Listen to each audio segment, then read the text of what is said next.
Okey, sebenarnya memanah itu boleh buat kita kekal sihat dan cergas kan. Jadi selain pada memanah, sebenarnya ada banyak lagi aktiviti lain yang kita boleh kongsi dengan anda semua untuk kekal cergas, terutama dalam musim pandemik ni kan.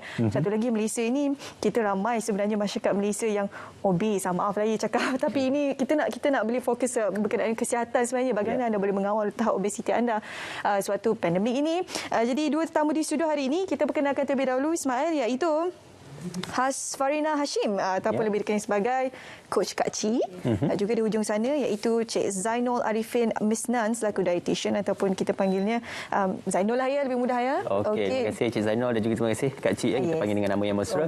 Okey, Kak Cik, inilah dia kalau disebutkan oleh Shu tadi, peratusan tinggi rakyat Malaysia mempunyai masalah obesiti amat membimbangkan. Kita antara negara di Asia Tenggara dan negara di dunia yang berada dalam kelompok negara yang mempunyai masalah obesiti yang membimbangkan. Jadi dalam perihal obesiti ini sudah pasti kita berbalik pada perkara asas, iaitu bersenam dan juga kekal cergas. Namun senang mulut berbicara tetapi sukar untuk badan menggerakkannya. Apa yang boleh kita lakukan, Kak Cik? Okey. Terima kasih kepada RTM. Okey, so far dalam soal untuk kita menurunkan mengelakkan maksudnya kita menurunkan berat badan bila obesiti, of course kita akan menurunkan berat badan kan. Jadi dia faktor yang penting adalah, yang pertama adalah pemakanan sebenarnya. Pemakanan dia mempengaruhi. Okey, kemudian barulah kita pergi kepada senaman. Senaman workout kan. Sebab dia akan membantu lagi kepada mereka yang untuk lose weight. Kepada mereka yang nak lose weight dan juga kepada mereka yang nak fit badan, senaman adalah sangat penting dan juga pemakanan sangat penting. Maknanya dia pemakanan dengan senaman tu dia saling berkait. Okey, walaupun kita jaga pemakanan tapi kita tak buat workout, memang orang kata dia akan ada satu lagi masalah juga. Kalau dah menurunkan berat badan macam perempuan, masalah gelebeh dan sebagainya. Begitulah juga kan. Ada yang memang badan dia dah turun badan tapi dia rasa tak stamina, tak fit. Jadi dia perlu senaman. Itu yang perlu, yang kita perlu tanamkan dalam diri masyarakat, bahawa untuk kekal sihat dan cergas tu, maksud dia kena jaga pemakanan dengan baik, diet seimbang. Diet bukan tak makan tau. Maksud dia seimbang. Nanti Coach Zainul boleh terangkan lebih lanjut lah kan. Dan juga kita buat senaman. Senaman ni simple. Kalau bagi yang beginner ke, bagi yang advance ke, dia ada cara dia. Tak perlu kita nak macam rasa terseksa. Kita buat senaman yang kita enjoy. Sebab tu kita buat, insya-Allah benda tu dia akan long term, bukannya short term. Okay? Sebab Kak Cik boleh kongsi kat sini, di sini sikit. Kak Cik memang sebelum ni memang Kak Cik mengalami berat badan lebih kurang 70 lebih macam tu. Dan sekarang alhamdulillah. Sebab dua benda yang Kak Cik pentingkan adalah pemakanan dan juga senaman. Berapa turun berat badan? Lebih kurang 26 kg. Wow. Yes. Dalam masa berapa lama? So far dalam setahun. Sebab bagi gradually lah. Gradually. Kak Cik bukan pentingkan kita nak penurunan berat badan tu, kita pentingkan konsisten. Okey. Even dalam seminggu tu pun kalau you turun 0.5 kg pun sangat baik. Sebenarnya sangat baik. Itu yang kita akan tekankan kalau dalam program kita kan. Ada progres lah. Ada progres. Yang penting ada progres. Kemudian bukan you tengok pada penimbang itu saja. You tengok pada you punya diri, kesihatan you all. You punya stamina. Kalau you punya kesihatan, sebelum ni you boleh tak boleh naik tangga, you dah boleh naik tangga. Itu yang pentingnya. Boleh naik tangga tanpa rasa bengah lah. Tanpa rasa bengah dan tanpa kalau bengah tu tak fit lah tu. Yes, betul. Okey, Zainul, KKM seringkali mengeluarkan berkenaan dengan cara untuk mengamalkan pemakanan sihat. Suku-suku separuh. Mungkin Zainul boleh perincikan lebih lanjut berkenaan dengan apa yang disarankan oleh PKKM ini. Okey, kalau tadi Kak Cik dah bagi tahu kita kena mengamalkan makanan yang seimbang. So menggunakan poin suku-suku separuh ini adalah satu cara yang mudah, yang lebih praktikal, yang dikeluarkan oleh KKM sebagai satu garis panduan untuk kita semua rakyat Malaysia untuk mengamalkannya. Kenapa? Dengan menggunakan pinggan tu, kita bayangkan pinggan kita bagi pada 3 komponen utama. Yang separuh yang besar itu kita akan letak sayur-sayuran dan juga buah-buahan. Okey, dan suku lagi itu kita akan buat sumber karbohidrat, tidak kisahlah pasta ke, nasi ke, mi ke, bihun dan seterusnya baru sumber protein. Dengan guna konsep ini, insya-Allah kita senang je nak pilih. So, contohlah kita pergi makan kat luar. Kita pergi kita pergi makan kat kedai tepi jalan.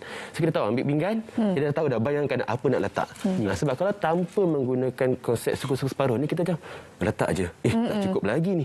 Itu Dan cara dia sebenarnya. Datang, kan? Ya, betul. Tak cukup. Itu sebab je konsep tu kita diketengahkan lah. Okey. Namun begitu kan, kita bukan saja berfokus kepada bentuk badan, tetapi kita juga berfokus kepada kesihatan dalaman. Ada juga yang mengatakan, ya, walaupun badannya itu kurus, tetapi kadar kolesterolnya tinggi disebabkan pemakanan yang tidak sihat dan sebagainya. Jadi sebabkan itu bersenam dan juga pemakanan itu penting. Jadi regardless of walaupun apa jua bentuk badan, yang penting kesihatan dalaman. Apa yang boleh kita kongsikan, Kak Cik? Itulah macam Kak Cik daripada awal tu Kak Cik dah cakap, maksud dia kita kena jaga dari segi kualiti pemakanan tu. Kualiti pemakanan tu memang sangat penting lah kan. Sebab kita tahu gula, garam, minyak dia memang musuh utama lah. Kan? Musuh utama dalam pemakanan yang mana akan menyebabkan kita obesiti, yang juga akan memberi kesan kepada kesihatan kita. Macam sekarang darah tinggi, kencing manis, jantung. Itu yang menyebabkan kenapa orang kata yang beri efek lah kepada kesihatan kita. So benda ni lah kita kena kawal. So orang kata untuk kita nak menjaga tu, sebanyak kita kena ada ilmu, kita dapatkan ilmu tu macam mana kita nak kawal gula. Bukan makna kita menghalang gula tu, tak. Kita tak menghalang orang untuk mengambil gula, tapi ada dia punya limit dia. Itu yang mesti kita kena faham. Macam orang kata sekarang ni kalau dekat luar tu macam-macam makanan kan yang memang tinggi dia punya gula, dia punya tinggi garam dia punya tinggi minyak dia kan. Tapi kita boleh makan, tapi kita kena kawal kan. Kita tahu macam mana cara nak ambil tu. Itu kita kata mana ilmu tu kita kena belajarlah sikit untuk kesihatan kita.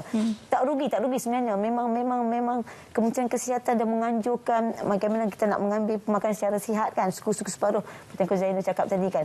Kemudian macam mana setiap orang tu dia ada limit dia, kandungan gula yang dia boleh ambil, kemudian garam dia ambil, minyak banyak mana, dan orang kata sikit banyak dia boleh belajar juga macam gula garam tu dia punya kalori dia kan. So dia boleh adapt dengan dia punya cara hidup dia. So itulah orang kata apa, kalau orang cakap penyakit 3 serangkai itu inilah komponen gula, garam dan minyak yang memang antaranya sangat-sangat memberi kesan kepada kesihatan. Ramai tak sedarlah sebenarnya. Kita risau untuk generasi muda sebab sekarang ni banyak makanan-makanan yang tak sihat di pasarkan di media sosial. Terutamanya junk food, makanan segera, fast food sangat banyak dan mudah untuk didapati. Jadi kita nak beri fokus sikit dekat gula lah. Sebab sekarang ni saya rasa itu adalah perkara yang paling utama yang kita perlu potong terlebih dahulu, terutamanya untuk kita menjaga kesihatan badan dan sebagainya.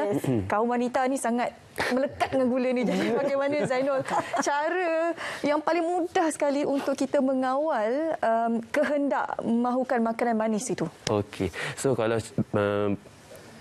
bercerita berkenaan dengan gula dan perempuan, kita tahu wanita bila ada waktu-waktu dia yang dia punya mood terganggu, dia memang akan pergi mencari benda-benda yang manis. Jadi benda ini kita kena pastikan satu perkara lah. Kita akan tahu contoh wanita lah ya. Saat kita fokus pada wanita sebentar. Kita tahu ada setiap bulan kita akan ada satu masa, mungkin dalam 2-3 hari akan sampai mood dia kat sini. Jadi kita kalau contoh kita nak jaga pemakanan tu, kita dah boleh jangan risau. Kita dah sediakan kepala mindset kita yang ini kita akan hadapi. Jadi cara dia kita kawal dia punya kuantiti. Kita boleh ambil, benda tu tidak salah. Jadi maksudnya gula tu kita boleh amalkan. Sebab seperti kos Kak Cik bagi tahu tadi, sebenarnya di dalam satu hari kita dibenarkan sekurangnya 10%, 10% daripada total kalori kita untuk ambil gula. Maksudnya bukan gula putih tu, 10%. So contohlah, saya punya kalori 1,500. Contoh ni 1,500 ni kebiasaan untuk wanita. So lebihkan 10% daripada situ, sekurang-kurangnya dalam 3 ataupun 4 sudu teh. Gula putih. Sudu teh ya. Bukan sudu makan sehari. Sebenarnya banyak sebenarnya bagi saya lah. Sebabnya kalau contoh, kalau kita buat air manis lah, air teh lah, berapa sudu teh sekali buat untuk sendiri seorang? 1, 2, less 1 sudu lah. So satu hari berapa kali minum air manis? Kat rumah mungkin sekali, kat luar kita tak tahu. Okey, contohlah kita ambil 3 kali. Kita ambil 3 kali. So sekurang-kurangnya mungkin dalam minuman tu kalau kita buat sendiri mungkin 1. Kalau kat luar mungkin 2 atau 3. Tapi still lagi dalam range. So maksudnya benda tu acceptable. Cuma dia orang beranggapan bila nak diet ataupun nak menguruskan berat badan ni, ban ataupun haramkan benda minuman manis tu. Bila mindset tu berlaku, orang cakap bila dah terminum, alamak, gagal lah. So benda tu yang menyebabkan mereka tidak konsisten untuk mengawal pemakanan itu sendiri. Faham, betul.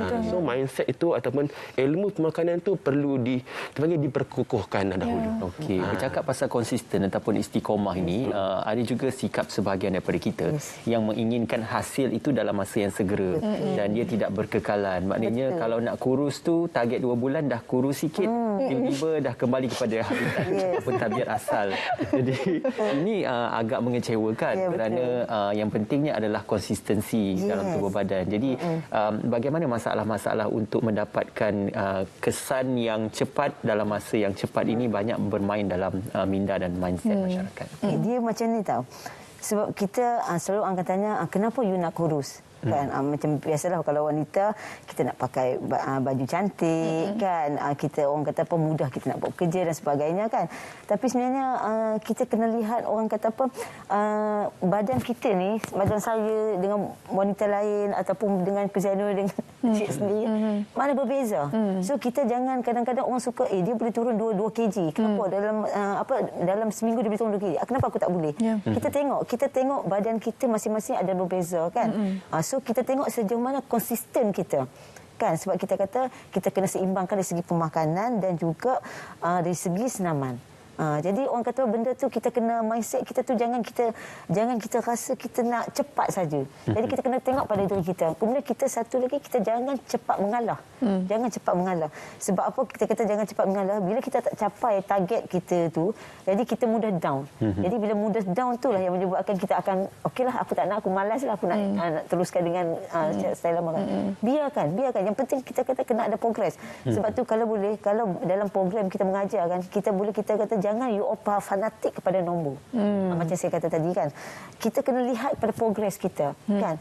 You totally kalau kita kata berat saya sama je tapi saya pakai baju fitting longgar dan sebagainya, stamina saya lain, tidur saya cantik kan, itu sebenarnya perubahan kan. Itunya sebenarnya perubahan. Kalau tanya kak cik kan tak pandang penimbang tu tapi orang akan cakap pada berat kita sama je tau. Orang kata kak cik ni semakin kecil lah. Semakin kecil cakap utara kan. Semakin kecil kan. Cakap kata so macam mana kak cik mengekalkan tu? Tu kak cik kata mindset kan. Okey, pada awalnya memang kita perlu rigid, kita jaga sikitlah rigid. Kemudian after that tu kita dapat tu jangan kita abaikan. Kita konsisten. Kita sentiasa aktif. Kita dah ada ilmu. Gunakan ilmu tu. Selalunya yang gagal ni kadang-kadang dia dah dapat ilmu tu, dia dah dapat tips macam mana nak jaga pemakanan, macam mana nak turun weight.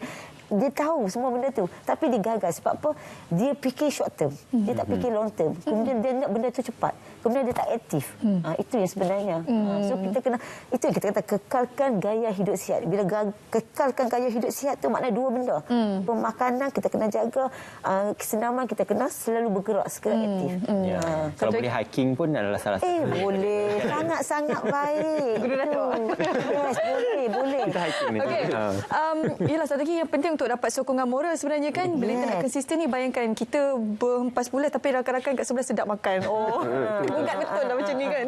Okey, Zainul, kalau boleh kongsikan, bila kita nak makan sihat ni, kat luar susah nak dapat. Kalau kita pergi kedai, banyak yang manis, banyak yang bergaram tinggi, ada berperisa, ada MSG dan sebagainya. Jadi macam mana cadangan sikitlah tip daripada untuk mereka di luar sana bila keluar makan, macam mana untuk mengamalkan gaya hidup yang sihat tu? Okey, so yang ini satu cabaran yang memang kita biasa lalui lah, terutamanya apabila kita memang tidak ada masa untuk menyediakan makanan di rumah.